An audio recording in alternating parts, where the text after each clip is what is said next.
नमस्कार दोस्तों, आरती किचन में आपको स्वागत है। बच्चों को चॉकलेटी फ्लेवर वाला बिस्किट खाना बहुत ही पसंद होते हैं, पर इस बिस्किट को आज हम घर पे बनाएंगे, वो भी कढ़ाई में। तो 1 कटोरा चीनी को मिक्सी के जार में डाल के इसे हम पीस लेंगे।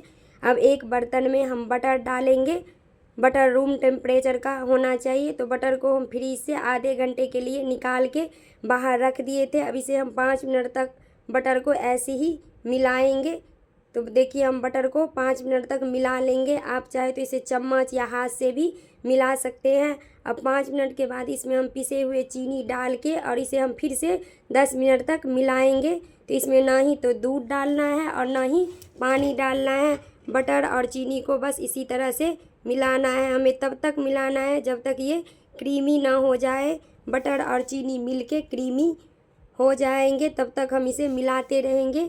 आपका बटर चीनी जितना अच्छा सा मेल्ट होगा उतना ही क्रंची आपका बिस्किट बनेगा। तो देखिए, दोनों मिलके क्रीमी हो गया है। अब इसमें हम 1 कटोरा मैदा डाल देंगे और इसमें थोड़ा सा बेकिंग पाउडर डाल दिए और 1 चम्मच वनीला एसेंस डालेंगे और इसे हम मिला लेंगे। पहले हाथ से ऐसे ही मिलाएंगे।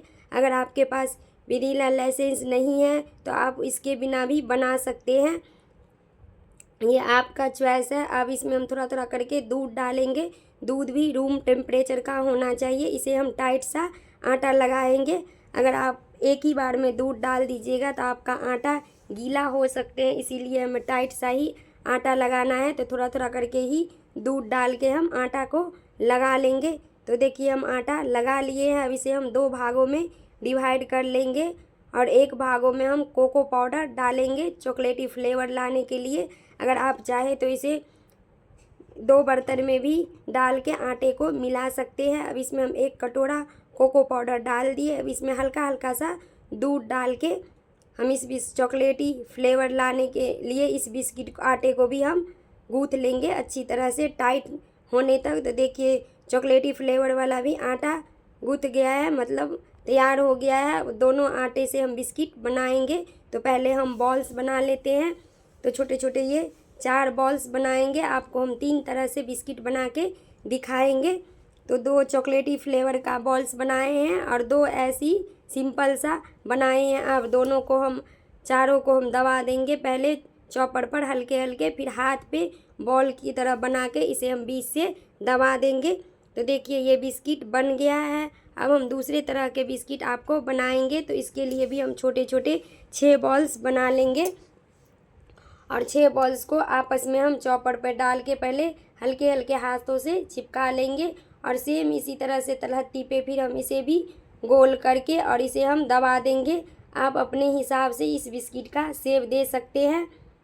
ये आपका चॉइस है कि आप किस तरह का बिस्किट बनाना पसंद करते हैं और खाना। तो देखिए, हम इसी तरह से इसे भी ऐसे कर दिया। अब हाथ पे इसे भी इसी तरह से दबा देंगे। आप इस तरह से अगर रंग बिरंगी बिस्किट घर पे बच्चों को बना के खिलाइएगा तो बच्चे बहुत ही खुश होते हैं और बहुत ही पसंद आते हैं ये बिस्किट। मेरे बच्चे को तो ये बिस्किट खाने में बहुत ही पसंद आए थे। अब हम आपको तीसरे तरह का भी बिस्किट बना के दिखाएंगे। तो देखिए, इसके लिए हम ये दोनों फ्लेवर वाला आटा ले लिए हैं। इसे रोल बना लेंगे, लंबे आकार का हम इसे रोल बनाएंगे और दोनों को आपस में चिपका देंगे। तो इसे हम अच्छे तरह से चिपकाएंगे जिससे कि ये पकने के बाद अलग ना हो। अगर आप इसे हल्का सा चिपकाइएगा तो ये जब पकेगा तो ये बिस्किट आपका अलग हो जाएगा। तो हाथ से दबा दबा के इसे हमें आपस में अच्छे तरह से पहले लंबे ही आकार में इसे हमें चिपका देना है। तो देखिए, हम इसे चिपका दिए हैं। अब इसे हम चाकू से कट कर लेंगे और कट करने के बाद फिर से इसे हम हल्के हल्के हाथों से इसे दबा देंगे। आप इस बिस्किट को अपने हिसाब से बड़ा या छोटा शेप में बना सकते हैं। तो ये थोड़ा छोटा ही शेप में बना रही हूँ क्योंकि ये फूलने के बाद थोड़ा डबल हो जाते हैं। तो देखिए, हम इसी तरह से ये लंबे आकार का भी बिस्किट बना लिए हैं। अब एक प्लेट में तेल या घी लगा लेंगे और इसमें हम इस बिस्किट को डाल देंगे। तो बिस्किट को थोड़ा जगह छोड़ छोड़ के ही डालूंगी क्योंकि ये फूलने के बाद डबल हो जाते हैं। अगर इसे ज़्यादा चिपका के डालिएगा तो ये आपस में चिपक जाएंगे ये बिस्किट।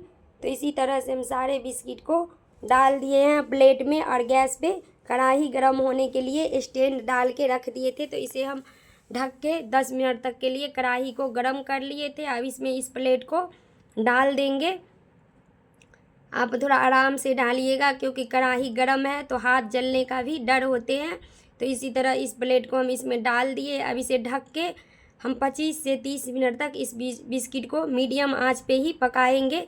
तो देखिए 25 से 30 मिनट तक के बाद हम आपको इस बिस्किट को दिखाते हैं। तो आप देख सकते हैं ये बिस्किट फूल के डबल हो गया है। आपको हम उठा के दिखाएंगे। तो देखिए पीछे तरफ से गोल्डन ब्राउन हो गया है। इसका मतलब है ये बिस्किट अच्छी तरह से सीख गया है। अब इसे हम दूसरे कढ़ाई में भी बना रहे हैं क्योंकि थोड़ा टाइम कम है और ये बिस्किट जल्दी से बन जाए, इसीलिए हम दूसरे कढ़ाई में भी इस बिस्किट को बना लेंगे।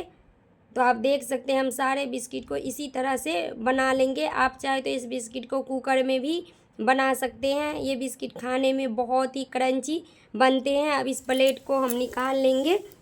आपको ऐसे ही पता चलते होंगे ये प्लेट में बिल्कुल भी नहीं चिपका है, ये अपने आप निकल गया है। तो इसी तरह से हम सारे बिस्किट को बना के तैयार कर लेंगे। आप इस बिस्किट को महीने भर या 2 महीने तक डब्बे में बंद करके स्टोर करके खा सकते हैं। ये बिस्किट बिल्कुल भी ख़राब नहीं होते हैं।